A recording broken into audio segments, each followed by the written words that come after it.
Contribution has expired. Senator Sims.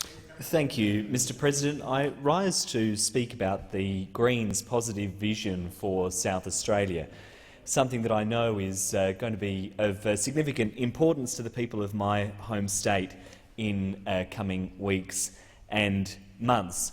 And one of the critical issues facing South Australia is jobs. And in recent months, I've had an opportunity to travel to regional South Australia. I've been to Whyalla, Port Augusta, Port Pirie, and spoken to people within those local communities.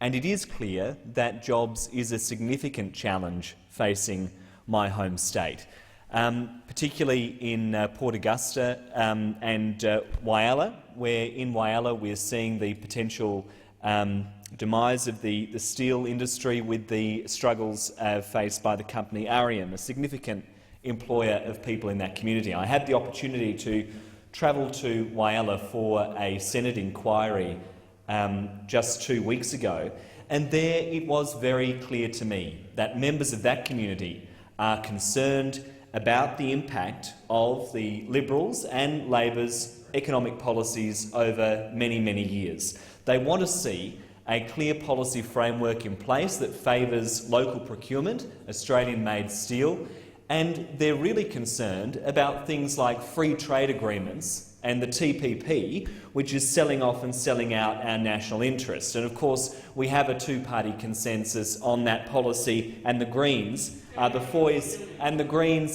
voice of reason in this debate, standing up for the interests of South Australian jobs and the jobs of Australians here in this place. So the Greens are a party that are going to be talking about jobs in the lead-up to this federal election. And the Greens' vision for South Australia is one that will make the most of our state's skills in manufacturing and create new jobs for the future. And we know that as we transition away from coal and carbon, we can create new jobs for the future in green innovation and renewable energy. We should harness the skills of our state's manufacturing industry and lead the way with the development of new technologies, cutting-edge renewables, light rail and electric cars. And just last week, it was a great privilege to have the leader of the Greens, Senator Richard Di Natale, join Senator Sarah Hanson-Young and myself to announce the Greens South Australian component of our national Renew Australia policy platform. And as part of that plan, we're proposing to move to 90% renewable energy by 2030, a plan that would create huge amounts of jobs across our nation. For South Australia, we have a plan to move to 100% renewables by 2030, something that would create 1,000 new jobs in construction, advanced manufacturing and renewable energy, something we desperately need in South Australia at the moment. So we can build on our foundation in renewable energy and our skills in that regard by boosting funding for the Clean Energy Corporation and encouraging greater investment in this area. The Greens also have a vision to harness the skills of our automotive industry and people working in manufacturing of cars. I mentioned before the jobs crisis faced in South Australia, and we're seeing the closure of Holden also coming down the line.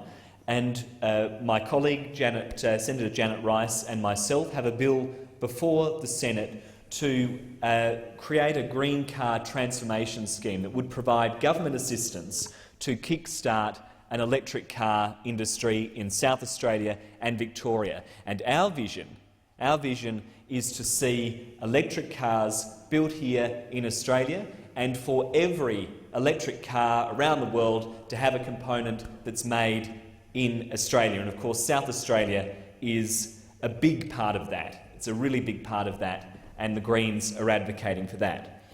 South Australia also has a reputation for clean, green and fresh food and local produce. And we might be the driest state in the driest continent, but we've had to be very smart with water use. And from tomatoes grown in the desert in recycled water to state-of-the-art irrigation in our wine industry. We are the pioneers in new sustainable agriculture.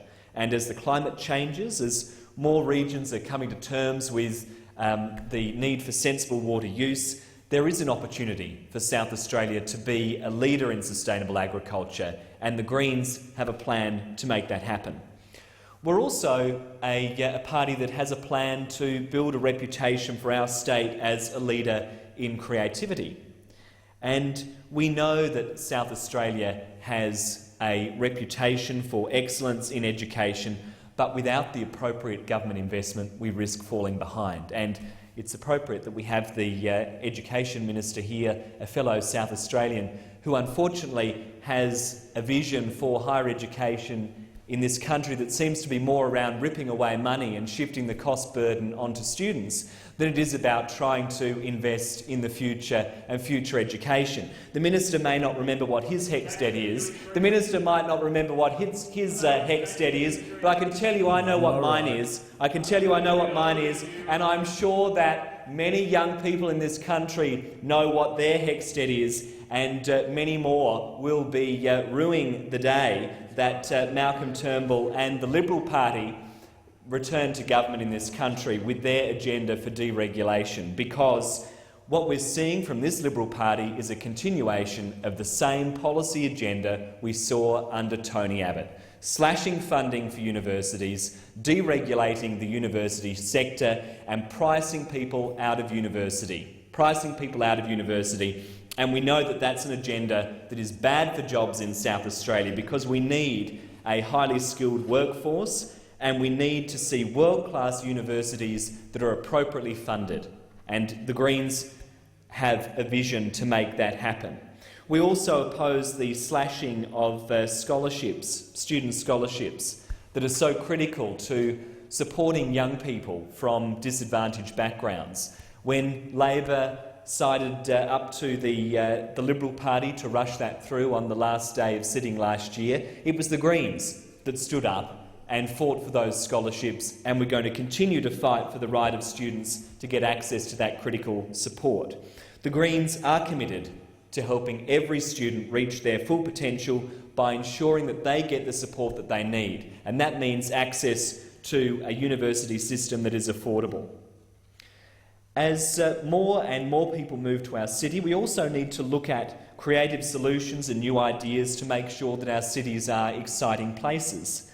And we have a proud legacy of taking strong and progressive positions on social issues and advocating for positive social change in this country. We also have a vision to support the arts in South Australia.